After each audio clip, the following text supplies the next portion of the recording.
McNeely Rowe, Here. Monty Vegas. Here. We have a quorum. Thank you. All right, you've been presented the minutes of last month's regular meeting for October 13th. Moved by Brett that we accept. Second by Scott. All in favor? Aye. Opposed? Motion passed. Okay, my report. Just a reminder, we have our ALBL conference December 3rd and the 4th in Yorland. So Mary gave us everything in the Yeah, packet. have the packets. Make sure you turn And you gotta bring this with okay, you over there. this one into the hotel. Right, you gotta bring this with you. And also, I just make mention, Brian's not here, but Brian is our resident Marine, and tomorrow's Veterans Day, and I just wanna mention to any other veteran here how much we appreciate everyone's service and anyone watching us on television. We're here because of them guys, so appreciate it. Okay, moving on to the executive committee, Scott? Thank you, Mr. President. So we met last Tuesday. A couple items on the agenda. Performance Energy Services came in and gave us a proposal for their Cajun Coral Unit project. The committee recommended that the proposal be brought to the full board for a decision at the next regular board meeting. Mr. Mathern informed the committee that the Levee District staff had recently been receiving a number of public records requests that appeared to be of suspicious and potentially fraudulent nature. So he had it forwarded to the board attorney, and they're looking into our cybersecurity protection and policies to ensure that we're protected from those type of requests. We discussed the Buildings, Equipment, and Maintenance Committee recommendations, which Mr. Mathern will bring forward in today's meeting. Mr. Mathern also informed the committee that pump number 2 at Pump Station 2 had successfully been removed and transported to Bowling Marine in New Orleans for disassembling, inspection, and recommendations for repairs. PCO and Associates will be recommending the repairs and Bowlin's cost estimates at the next board meeting for approval. Mr. Mathern also informed us that the members of CPRA would be visiting the district on Wednesday, November 5th. And then he informed the committee that the government shutdown had caused all permits to be paused for processing, and the Corps of Engineers, no communication would be able to be had. And then Louisiana Beyond HTV, so Mr. Mathern informed the committee that HTV had requested he and President Guidry be interviewed for the upcoming Louisiana and Beyond series. He'll update us on airing times that be shared as they become available. And then finally, informed us that the intergovernmental agreement with the Coastal Protection and Restoration Authority for the proposed land bridge was being reviewed by the board's attorney ahead of a vote on that agreement language at the upcoming board meeting. And that concludes my report. Unless anybody has questions. Any questions for Scott? Okay, anyone from the audience here to address the board?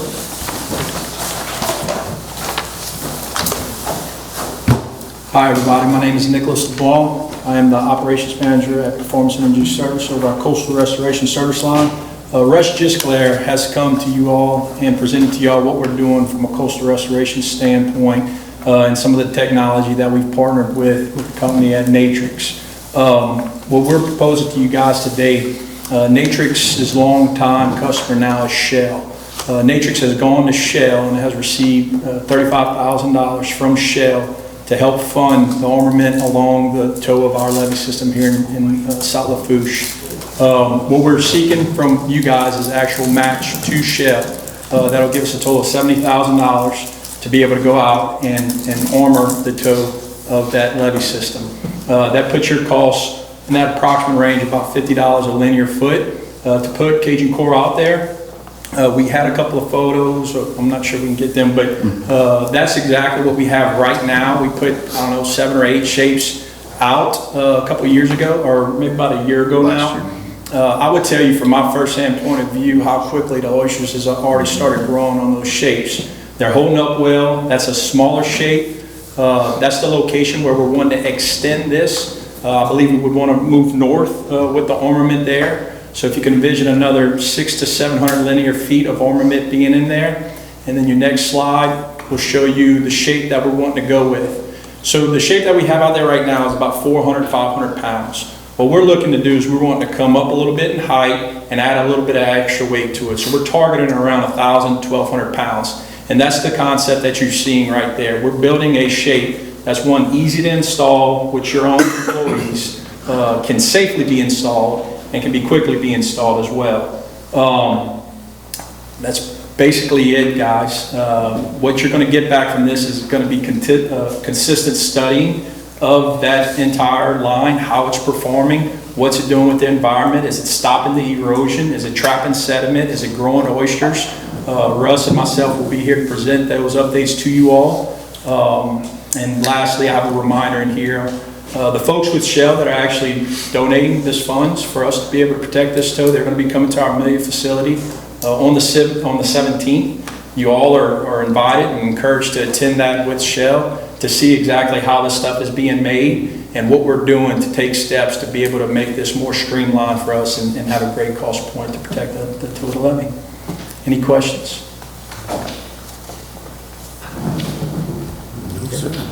Appreciate it.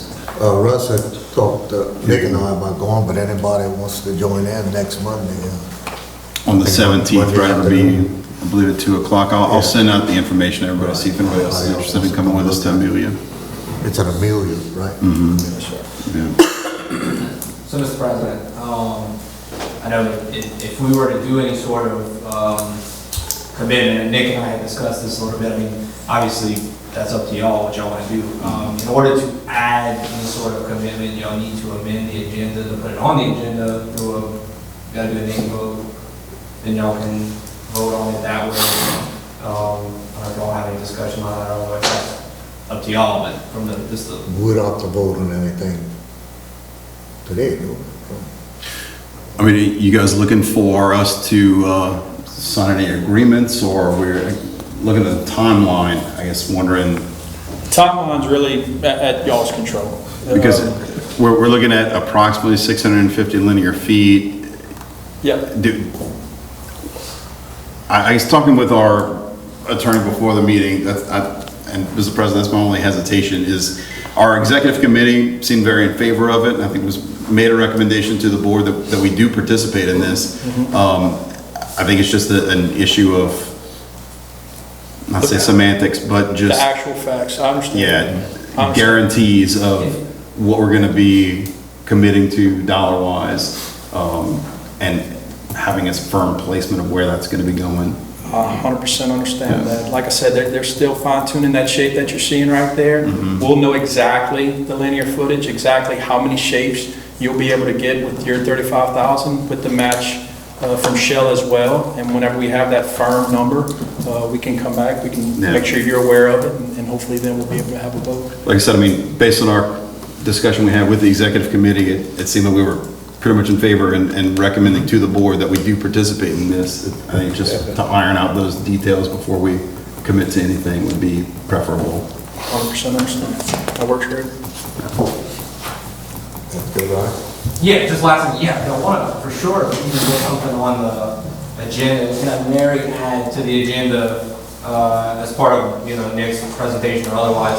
Yeah, y'all can get us something in writing, just, terms, the deadlines, how long you're going to monitor, how you're monitoring, just kind of a general packet to get to Nick so he can get that to the board so, they're better prepared.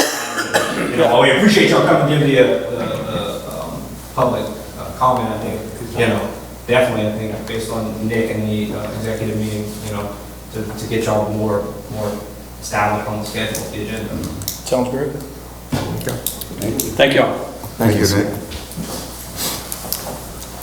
Okay, anyone else? All right. Executive Director report, Nick. All right, thank you, Mr. President. First item we have is the intergovernmental agreement with CPRA for the Barataria and Terrebonne Land Bridge projects. We do have some representatives from Delta Coast Consultants here. They have been tapped to be the program managers. So I invite them to come up. They'll come up a little later to talk about other projects, but since we're discussing the IGAs now, I'll invite Mitch to come up and talk through their slides and their presentation. All right. Well, thank you, Nick, and the board for having me. I kind of filled in Nick and Keith last week, but what I'd like to do is kind of give you guys an idea of a bunch of things that are going on right now from the state. And what's happened is, with the diversion project not moving forward, a lot of this money has freed up to do some other things in terms of coastal restoration, and what the governor and CPRA have enacted into action is a bunch of land bridge type, marsh creation type projects from the coast, really going from St. Mary all the way to the river. What they're thinking is they're going to put this work in the hands of the levee districts, because you guys have demonstrated over time how to get these projects on the ground, with the construction of your levees and all the other conservation efforts you guys have done over time. So they sent intergovernmental agreements to Terrebonne and to Nick and Keith to do this, to facilitate this, to take that money, flow it through you, and let you guys get these things put on the ground. So you can move forward in this, and I'll just give you an overall view. What they've asked me to do as program manager is to put a plan together to accomplish something from just west of the Houma Navigational Canal, actually even a little further than this now we're looking at adding to it, and go all the way to the Jefferson Parish line. So, midway in the Terrebonne Basin, at the parish line around Bayou Pointe-aux-Chenes, that will be in Lafourche. So you guys will oversee everything done in Lafourche and on the eastern side of Bayou Lafourche as well. However, we want to keep it all together so that we're coherently attacking this and doing this the same way across the whole basin. And that makes a lot of sense just from being able to get this thing on the ground and moving as fast as we possibly can. What you see on this map in the red is the proposed zone, and the details of which we do not have exactly, whether this is going to be some type of ridge in some areas, whether it's going to be rock in some other areas, whether it's going to be marsh in some areas, but just that zone of influence all the way across. These projects that you see on this map are all marsh creation and land bridge projects that are in the coastal master plan already. So this is what we're starting from. We're analyzing all the coastal master plan projects right now. That's our starting point. We're gathering data. We're seeing what engineering, what surveying, all of that exists so far, and we're going to move forward from there. I think it's the desire to not start one way, working their way to the other, but to start in multiple locations across the whole thing, and whether it's dredges or whatever, get moving from both ends, and trying to get this done as quick as we possibly can. You can go forward. This is just a slide that shows all the interior marsh that's between our levee systems and this proposed land bridge project that would benefit between Terrebonne and Lafourche here. So you can see a couple 100,000 acres are impacted that we think we're going to reduce salinity, reduce wave fetch, and protect those fragile marshes. And as you guys know, the marsh in between Terrebonne and Lafourche is the worst that there is out there. It's the most eroded part of the state right there. And it makes sense. There's no real freshwater influence, in that area. So you can keep going. This is concentrating on the east side. And as I showed on the first slide, there is a lot of master plan projects in there. You also have the Bayou Lourdes Ridge Restoration Project, which is just north of here. And this yellow line is what's in the master plan, but that's not necessarily going to be the exact alignment of what we come up with. We talked about maybe bisecting it and coming up, but you can see the beauty of this, that it provides substantial protection to that side of your levee that's open basically to the Gulf during a storm. There's nothing really to protect that portion of the levee. And we know that you guys have, you know, a little bit of overtopping and some things like that during Ida in that area. So, you know, to me, the benefits of doing this, you know, for the environment and protecting the levee and all the I mean, it's unlimited what we could accomplish, you know, with a sizable project like this. So that's what we're starting out from. We're developing this project right now. So there's not really anything hard on the ground or a whole bunch of extensive studies that have been done, other than it's been modeled in the master plan, but we really have to develop this.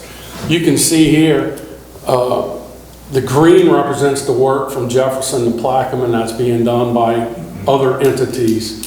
But the whole, you know, several 100,000 acres protected in there in the Barataria Basin once this project is complete. So, I mean, it's really exciting to sit here and think that we have the opportunity to go do something amazing like this. We've all sat around the campfires and at the camps talking about doing things like this. Well, it's coming, you know, and that's why, one thing I want to stress is the quicker we can implement this, the more success we're going to have with this process, right? And you know, whether it's a priority, you know, in 4 years from another administration or whatever, right now it's a priority, so we want to get it on the ground. So we're looking to turn dirt within 18 months on something in each section. So if you look at what I talked to you about from Terrebonne and Lafourche, we basically have west of the H&C, which we call the west section. We have in between Lafourche and Terrebonne that we're going to call the central section, and then on the eastern side we're going to call the east section. So if we talk about it, it's really going to be three separate sections that we're talking about. So we're hopefully going to get one project in each section on the ground within 18 months. So that's a tall order, being that we're starting from ground zero, but that's what they've tasked us to do, and that's what I intend on succeeding with. So you can go. And I'm just giving you some more overall things. You guys are aware of all the work done that's going on at Fouchon to protect the beach down there and the headland down there. That's all coming from the same pots of money from the Restore Act. So you have two different sources. One is just islands and diversions, and then one is available for all this land bridge stuff. So this work right here is all the work coming from the island money. And you have several different island restorations that are in process right now to go forward. Of course, you're aware of the work at Fouchon. They've also reinitiated the East Timalaire Restoration Project. And when I say it's not just beach restoration, they intend on putting segmented breakwaters on a lot of these things, if not all of them. And so, you know, it may be a combination of pumping sand and doing rocks. You know, all that stuff needs to fall out. But anyway, it's exciting. I mean, you guys have seen the deterioration of East Timberland when there's hardly anything left out there. So that would provide substantial benefit on the western side. Costet is another island that's basically right there by Timberland that they're going to restore, and it's part of that process. I think GIS is doing a lot of the engineering for that work right now. So we've also, Terrebonne Levee District is working on a restoration project for Wine Island, which is right near the ship channel. And so that work is underway as well. Raccoon Island is just an island that, you know, CPRA really likes to highlight. The segmented breakwaters here have really held up over time and caused a substantial amount of sediment to be trapped behind them and build up.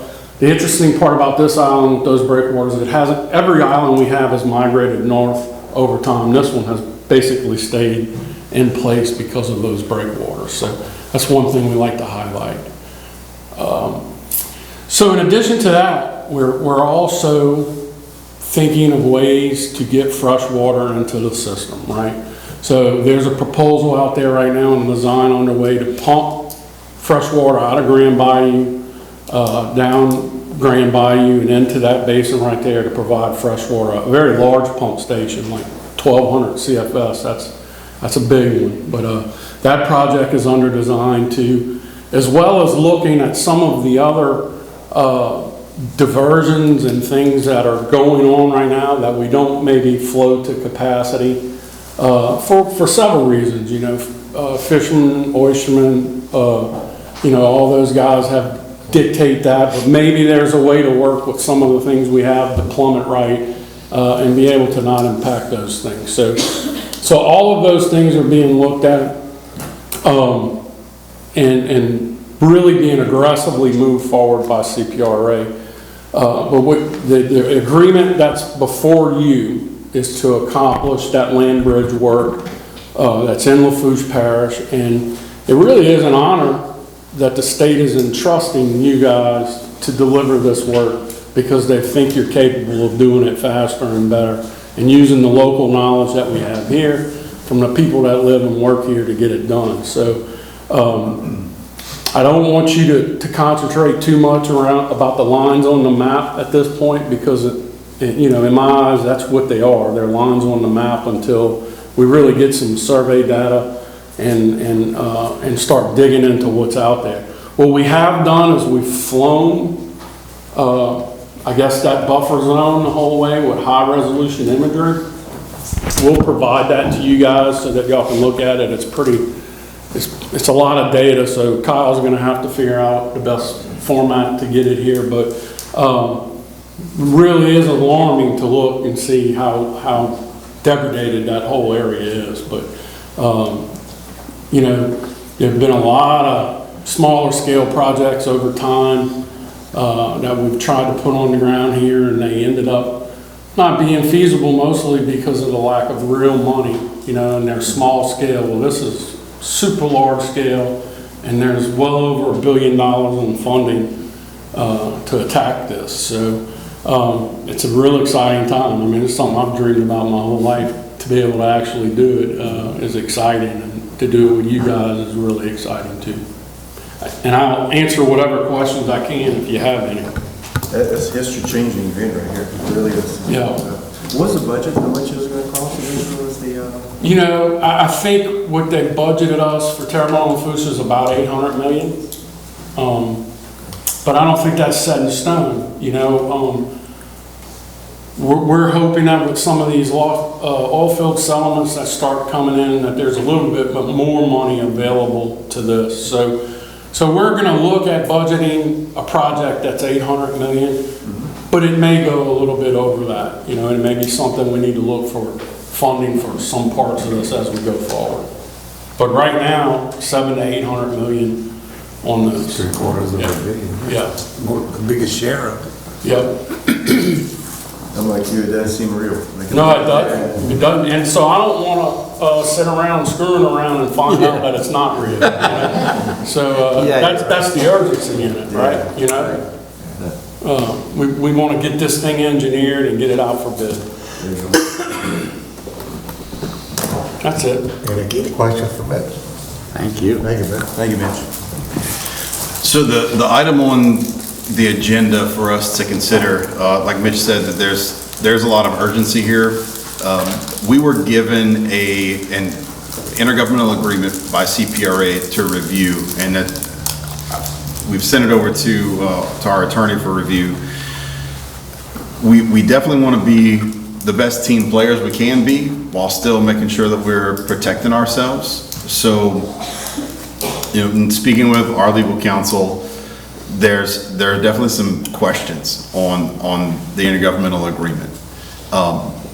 The draft agreement that we were given by CPRA doesn't mention us specifically, doesn't mention any projects, doesn't mention any dollar amounts. Now, in the end, the idea is for us to not incur any costs, that we would be basically acting as a pass-through and project manager on behalf of CPRA for these funds that are coming to the state. We would be directly contracting with Delta Coast Consultants to start this process, and it would be kind of a living, breathing document over time that as we need amendments, we'll bring them back to the board. Because like Mitch explained, what we see on the map right now is not what's being built, right? Like this red polygon on the map, that's not what's going out and being designed and built. That's the area that we're assessing to see what we will build. The first stage of this is gonna be a lot of field work, doing surveys, doing geotech analysis to see what's even constructible in what locations.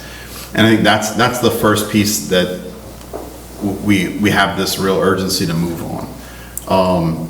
So Ryan, I don't know if you have any other more, We'll probably talk. yeah, And so Terrebonne is executed, right? right, So I already know what concerns you have, and I've Yeah. already voiced those concerns.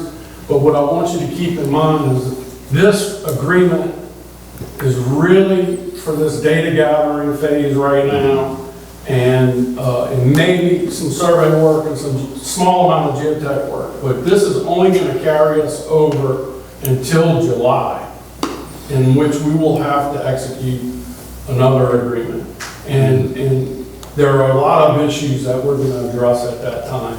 So from a risk standpoint, right now, you have very little, if any. And what we'd like to do is rather than wait another month, give you guys the permission to move forward as soon as those agreements are sent back to you, and your questions are answered in terms of that. so in the sense of urgency and time, Okay, what I would advise is voting to give Keith and Nick, if y'all are in agreement Or with after you approve. approving after our Right. approval. Yeah. But I think we could resolve a lot of that in the next 10 minutes. Okay. I think here, what we can do, again, this is not, these agreements are not going to be putting us on the hook for any financial obligation, other than the time that our staff spends on managing these projects and looking over these invoices to submit to CPRA for reimbursement. Because everything that we agree to with our engineering contractors on behalf of CPRA is all going to be covered in that intergovernmental agreement. So what we've done in the past and things like this is that we've had the board approve these intergovernmental agreements contingent upon legal counsel review and approval, and then allowing Keith and I to sign any documents. The benefit there is that it does give our legal counsel the freedom to say, no, I'm not good with this. And then we make some revisions before bringing it back to you guys. As y'all executive director, I am comfortable recommending that to you guys right now, that y'all approve this agreement in substantially the same form, pending legal counsel review and approval, and allowing Keith and I to sign and execute those documents. All right, you've heard the recommendation. Moved by Monty, second by Scott. All in favor? Aye. Opposed? Motion carried. Thank you, Mr. President. And obviously, we'll come back and update you guys as those, as they figure out all these questions right now.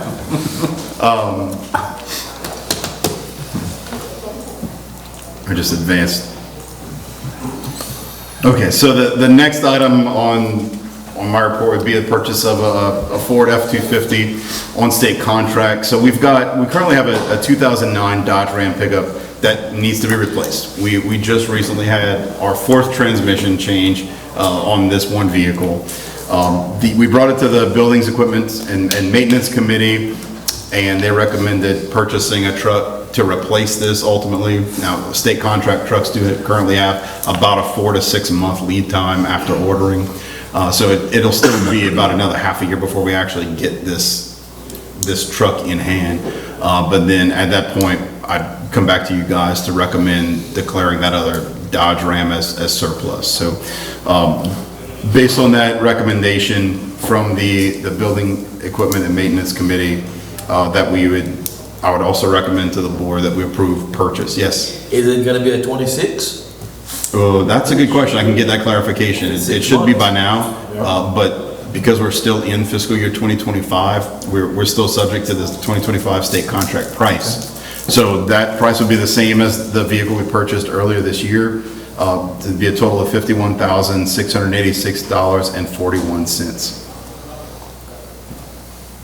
Okay, you've heard the recommendation of our general manager to accept it. Moved by Max, second by Gavin.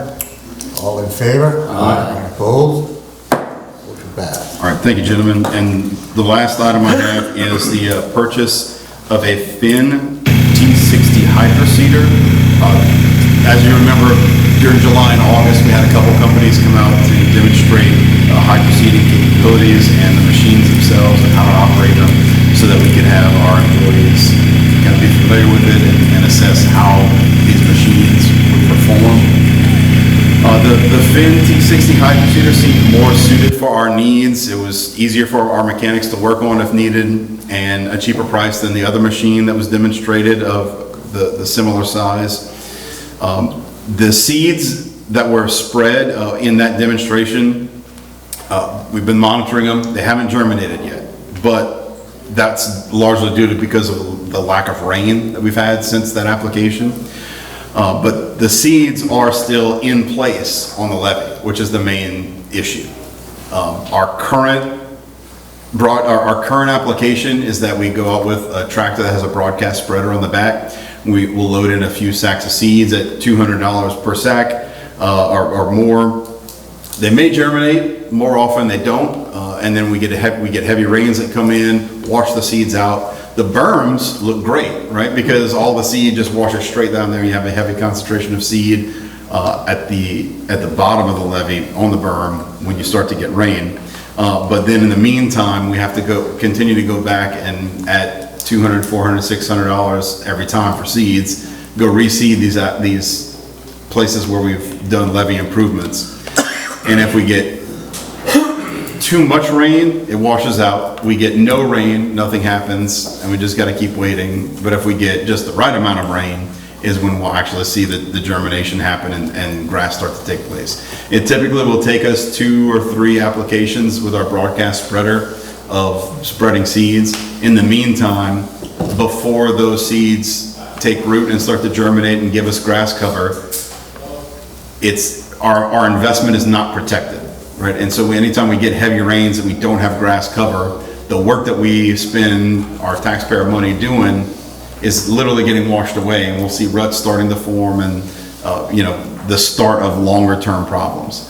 What this will allow us to do is go out and actually spread the seeds with the mulch mixture in there, and that mulch mixture, that's what you see a lot of that brown in between all the dirt.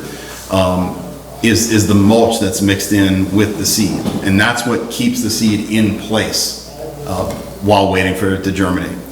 The benefit of having this machine is that if we go and do a hydro seeding application, we don't get rain for 2 days, we can go back in that same location with just the machine, no seeds, no mulch, and just fill it with water and be able to use it as a water truck and be able to monitor it better, make sure that we get enough watering taking place, that we do get germination and get grass growth as fast as possible, which is really what we were looking at doing to begin with.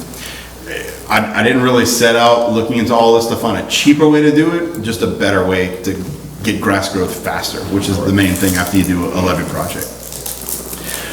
So the Building Equipment and Maintenance Committee has reviewed all this and recommends to the board the approval of the purchase of a Finn T60 hydro seeder from Vermeer Mid-South in Shreveport, who's a dealer on these machines, at the state contract price of $44,715.50. The lead time on this is estimated about 90 days right now. All right, you've heard the recommendation of the general manager to abide at the broadcaster. Move by Brett. Second by Mr. Rowland. All in favor? Aye. Opposed? Motion passed. All right, thank you, gentlemen. That's the last item, except for, as you mentioned earlier, tomorrow is Veterans Day, so just as a reminder, our offices will be closed tomorrow as a state holiday. Okay. All right, moving on to engineering report, CPRA. Daniel didn't make it. We don't have a representative from CPRA, so just quickly on their behalf, I guess the CPRA board did meet at Nicholls State University in October for their regular monthly meeting. I went to give a presentation on updates for progress that our levee district has made, just as Dwayne Bourgeois did for North Lafourche, Angela Hidalgo did for Terrebonne, which is pretty standard. As CPRA goes around different regions of the state, they typically get the local levee districts and our parishes to give updates on restoration efforts or levee improvements. So that went well. We also did have our new project manager, Mr. Robert Seaman, who's and now a CPRA employee. He came to the district last Wednesday, and Keith and I took them around to make him familiar with the projects that have been going on with CPRA funding, and to talk about our future projects and requests that we've put in. So, but that's a CPRA update.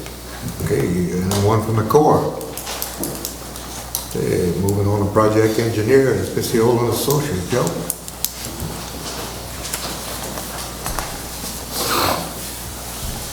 Yes, on our LaRose Block project, we continue to work with the parish's consultant, working on HMGP funding.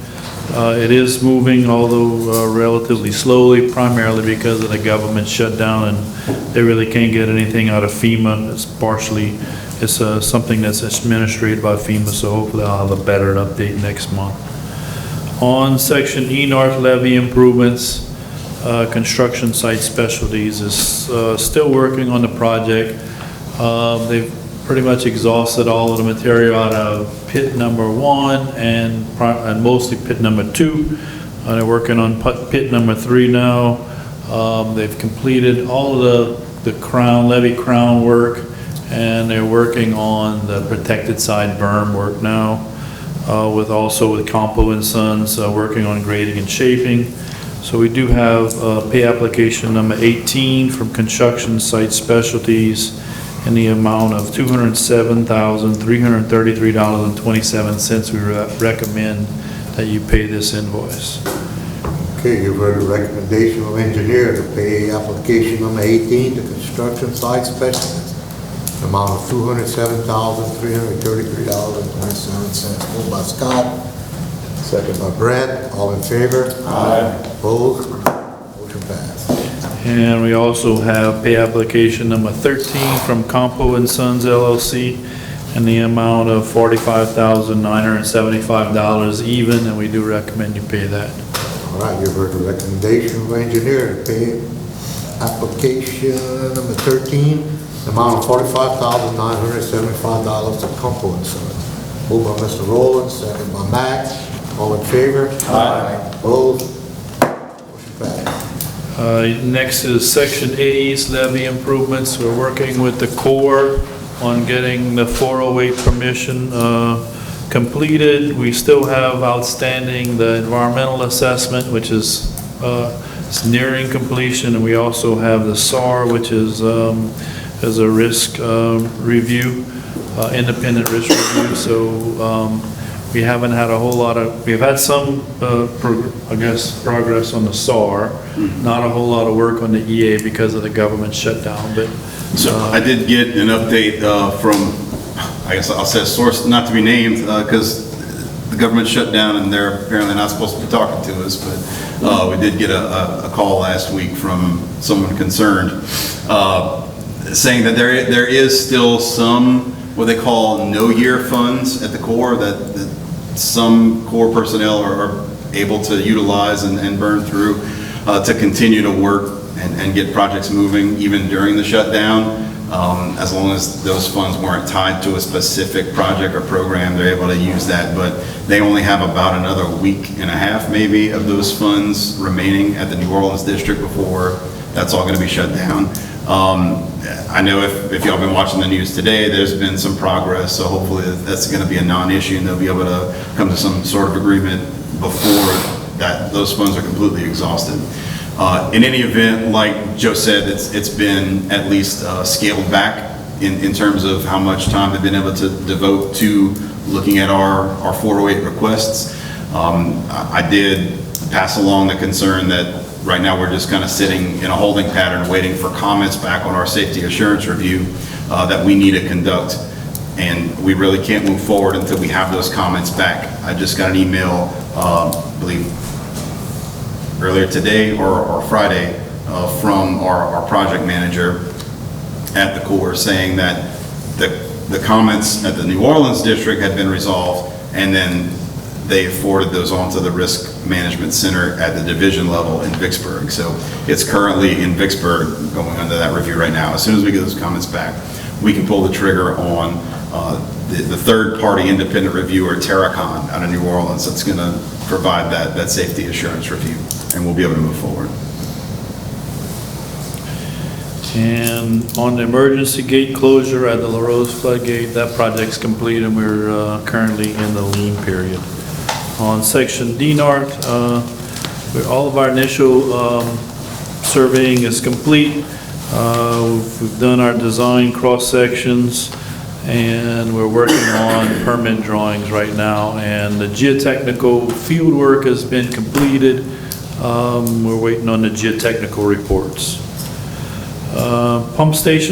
Pump number 2 at pump station number 2. So since the last meeting, this pump has had a failure issue. It was removed and brought to Bowling Marine.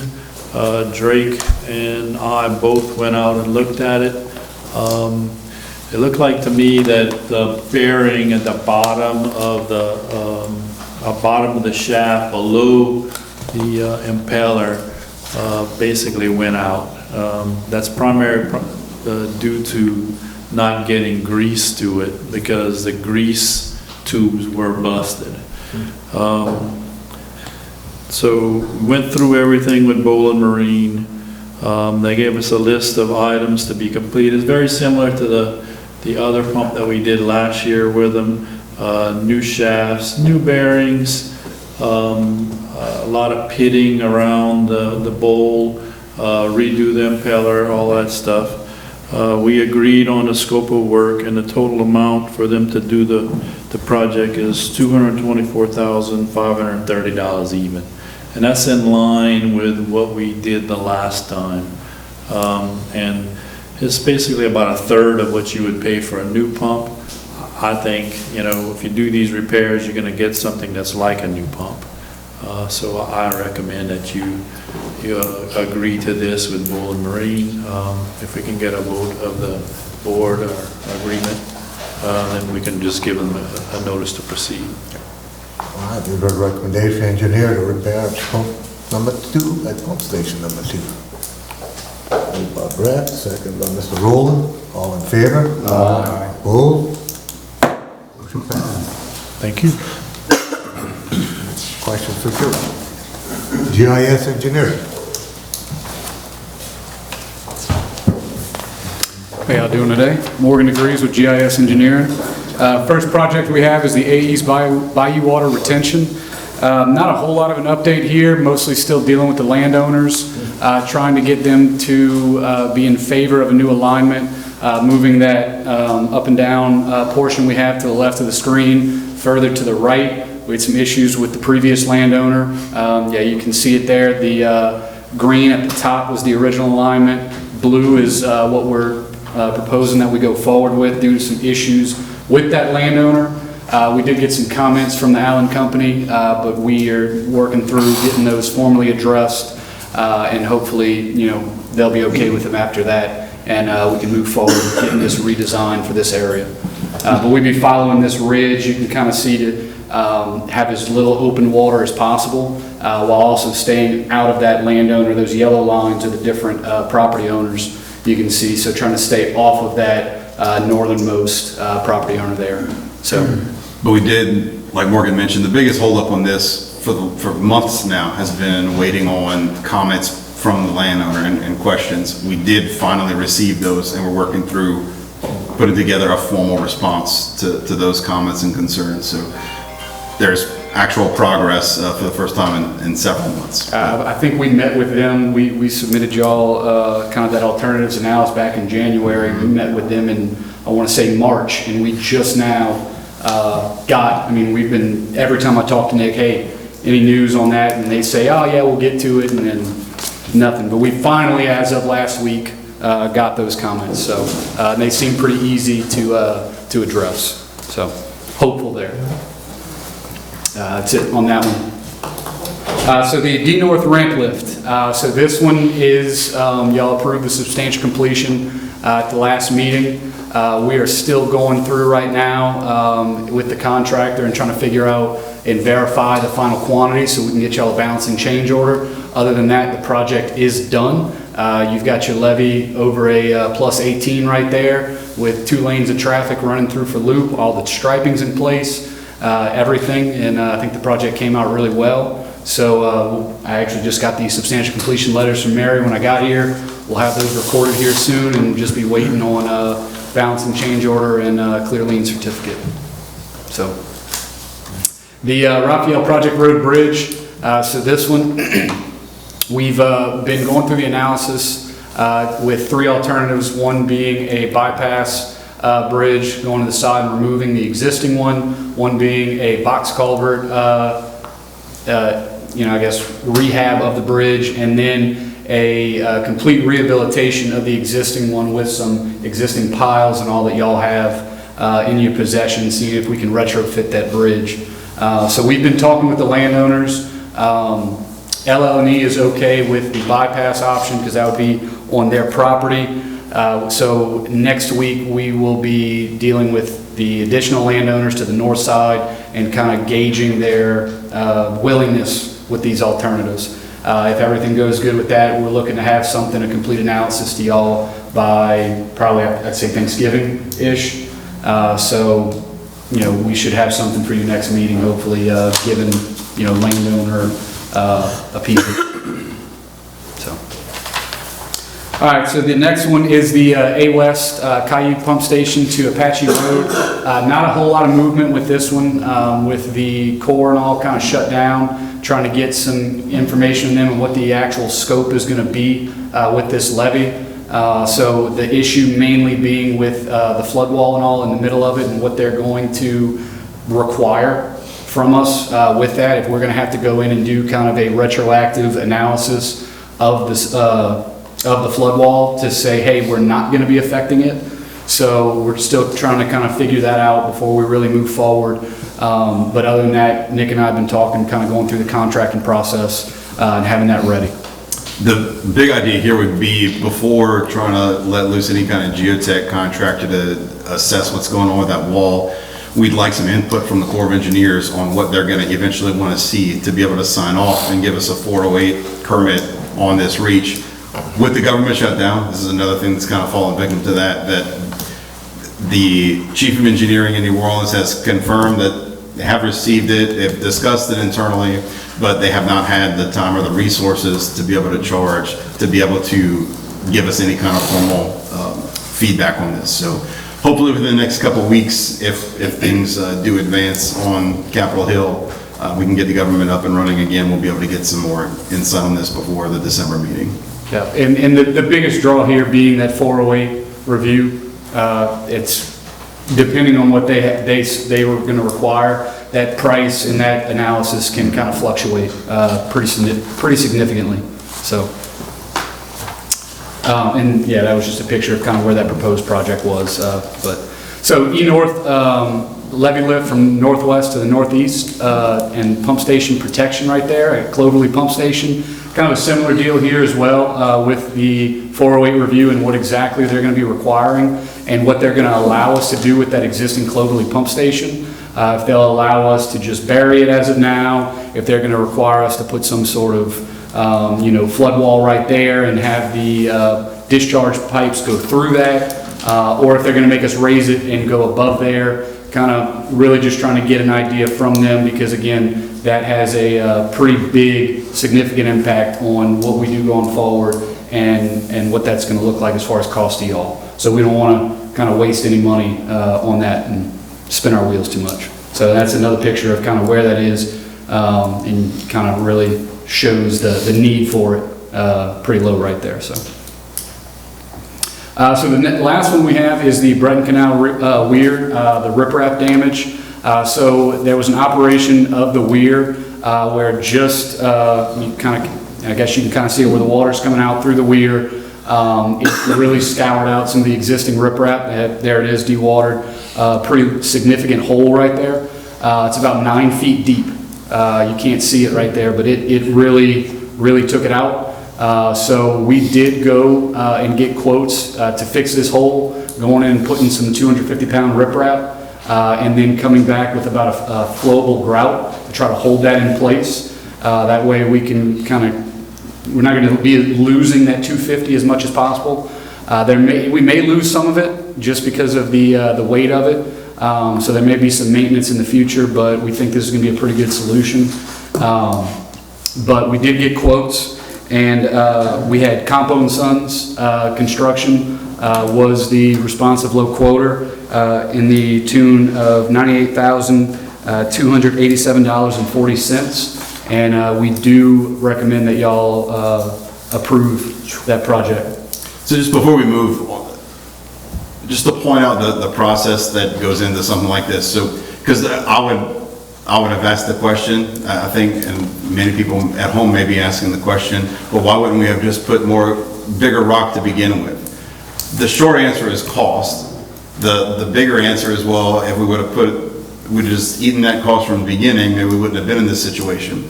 We went with a smaller and cheaper rock to start, and with the assumption that it would have worked. Going through the analysis and everything to fully vet that and verify it, you would have kind of ended up a wash, if not more, in the long run. I would imagine the analysis that we would have had to do to tell us beforehand what size rock to use would have been more than what we're now paying for the bigger rock. And so it was worth the investment to take a chance on the cheaper rock and then go do it now, then spend that money regardless. I think we would have spent more money that way, but I think, like I said, we think you'll have a pretty good product at the end of it. Good. And it's fixable. You said we're gonna put a grout, like a slab, Yes. to try to hold it. Try to hold and kind of fill in those gaps and everything. So we're going to go back with the big rock, just really a little wider than what that hole is, about 35 by 25, and kind of make sure that it extends past those open weir bays. And when we do that, and that's really just to kind of make sure that all of that immediate force and everything is coming through, is getting captured by that bigger rock. And the smaller rock that was in that place that got washed out didn't flow down to the channel. It's all It's all connected. It's just on the other side of it Right. now. So we looked into maybe doing like a reclaiming of it and all, and it just didn't seem feasible to be able to do it. You're probably going to create more issues. So we felt that this was the best mode of attack for that. Would it be that from us waiting so long, that we had allowed so much water coming in there too? That we, you know what I mean, to open the weir? I mean, I looked at one time, it was 4 or 5 feet from the body to the weir. There was nothing, you know what I'm saying? I mean, the body was high that we didn't have the weir open. No, because the thing, when we opened it, it was still within that range of what we would normally want to be able to. So if it hadn't happened this time, it would have happened another time. I think it was still in that operable range that we would have opened it some other time, or left it closed longer. Right. Okay, we need to approve the compound center. Yes. All right, you've heard the recommendation of the engineer to approve compound to do the repairs. Moved by Max, second by Gavin. All in favor? Aye. Opposed? Motion passed. Any questions for Morgan? Nope. Thank you all. And you led design, Neil. All right, the B North and B South levee maintenance project. We've got New Gym Construction continuing to work on the protected side, and we're recommending approval of their invoice number 1057 in the amount of $65,295. All right, you've heard the recommendation of the engineer to pay New Gym invoice 1057, $65,295. Moved by Brad, second by Scott. All in favor? Aye. Opposed? Motion passed. All right, and also on that levee section, we have Campo & Sons continuing to work. They were doing some flood side maintenance work, and now mainly just focusing again on the protected side berm. We do have 2 invoices for your consideration today that we recommend. One is for work that they did from August 21st to August 31st. So this is something that they had submitted to us prior to this meeting. It's actually prior to the October meeting that slipped through the cracks on our end. We weren't looking for it. But we did double check to make sure there was no duplication on invoicing, and it does represent work that was not invoiced, that was accomplished. So that invoice is number 1433 in the amount of $71,745. Okay, you've heard the recommendation, engineer to pay Compo and Sons, invoice 1433, $71,745. Moved by Marty, second by Scott. All in favor? Aye. Opposed? Motion passed. And then on that same project, we have Compo and Sons invoice for the work from last month. That's the invoice number 1447 in the amount of $169,890.00. And we do recommend payment. That's for work in October. All right, with a recommendation, engineer to pay Compo and Sons, invoice 1447 in the amount of $169,890. Moved by Mr. Rowland, second by Brett. All in favor? Aye. Opposed? Motion passed. All right, that's all I have. That's it? All right. Any questions for Neil? Thank you. Up the coast. Mitch, you got some more? Kyle? Send an MVP. Kyle Pierce. The brains behind The brains, all the brains behind the company. Kyle Pierce with Delta Coast. I don't know about all that, but, so with Morganza, just to give you a little bit of an update, we'll keep local here with the Reach L. We're still progressing on that levee, on the Delta Form levee, south of Delta Form, progressing nicely on that. As well as the pipeline flood wall, that's progressing as well. The overall levee, we're still in the process of raising the entire levee to a plus 15, and we're making really good progress on that deal. A lot of contracts out right now to get that levee raised to plus 15. With the water data monitoring systems, we produced a set of preliminary plans to Nick. He gave us comments. We addressed all those comments with the drawings, sent them back to Nick, and now we're in the process of putting construction documents together to get that thing bidded out as soon as possible. That's about all we have. Any questions? Question for Kyle? Okay. That's it? All right, Thank you. Thank you. All solid.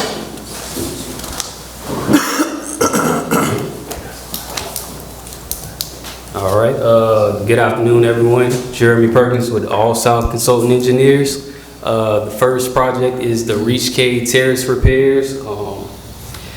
The reimbursement requests were submitted to GOSEP and FEMA. We're still waiting on that to come back. That is a 75-25 cost share split. The next project is the Reach K levee center section. The contractor has completed the work on the levee. It's now at a plus 11 elevation. They're still doing some work to assure the berm. You have some low areas, and they're just filling some areas in. You have 9,682 cubic yards of fill material that was installed, and they're also armoring the berm as they go. So far, you have 1,686 tons that have been installed, and that's covering 1,655 linear feet. The last item that I have is the pre-position contract solicitation. So 7 proposals were received. There's 3 contractors that were not awarded just yet, but were approved. Those contractors are Leeret Dirt, Sea Level, and Onshore. The contracts are still in negotiation. I believe the district's legal team is looking at it. And that is all that I have. Any questions? Any questions for Jeremy? Thank you. Okay, thank you. Sir, thank you. Okay, moving on, legal permits and right-of-way, is there anything there? Yeah, we got Energy Louisiana LLC And we also have that one from LaRose, Nick, you want to? We had a permit several months ago submitted for Bridgeline Holdings. There's an old location wharf that got damaged from Hurricane Ida. They wanted to remove it. I had questions and issues that voiced to Mitch several months ago about their method for how they propose to remove everything. Voiced that to the Corps of Engineers because they also needed to get approval from the Corps. And the Corps just today submitted their final, their letter of no objection pending addressing, in the construction that they follow these certain criteria. Reading through all the criteria that the Corps put in place, it completely satisfies all the concerns that I have, so I would definitely recommend that we issue that letter of no objection, including all those same conditions that the Corps had recommended. All right, you've heard recommendations of our chairman of the permits committee, I'm sorry. Moved by Monty, second by Scott. All in favor? Aye. Opposed? And the board adjourned. Okay, moving on to finance committee, Monty. Mr. President, the Finance Committee reviewed all invoices and recommend they be paid as presented. Okay, you've heard recommendation on finance chairman, approve all invoices and pay all bills. Moved by Max, second by Scott. All in favor? Aye. Opposed? Carried. Personnel committee, Gavin? Mr. President, the Personnel Committee met earlier today in order to review employee evaluations. Having done that, we have some pay increases we'd like to recommend, and we need a board approval to do that. Okay. For board approval, actually, the Personnel Committee has the authority to go ahead and grant the merit increases for 2025. We need the board to give the Personnel Committee the authority to grant raises in 2026. Okay. So it would be for 2026. Okay. You've heard a recommendation from our chairman and Mary. Moved by Monty, second by Mac. All in favor? Aye. Opposed? Motion carried. Okay, insurance committee? The Insurance Committee met last week and went over the new premium for employees' insurance, and we are looking for the board to approve. Okay. Heard a recommendation of our chairman for the insurance committee to approve our employee health premiums. Moved by Max, second by Scott. All in favor? Aye. Opposed? Any old business? Any old business? Any new business? No need executive session. Okay, entertain a motion. Moved by Monty, second by Scott, that we adjourn. All in favor? Aye. Opposed? Motion passed.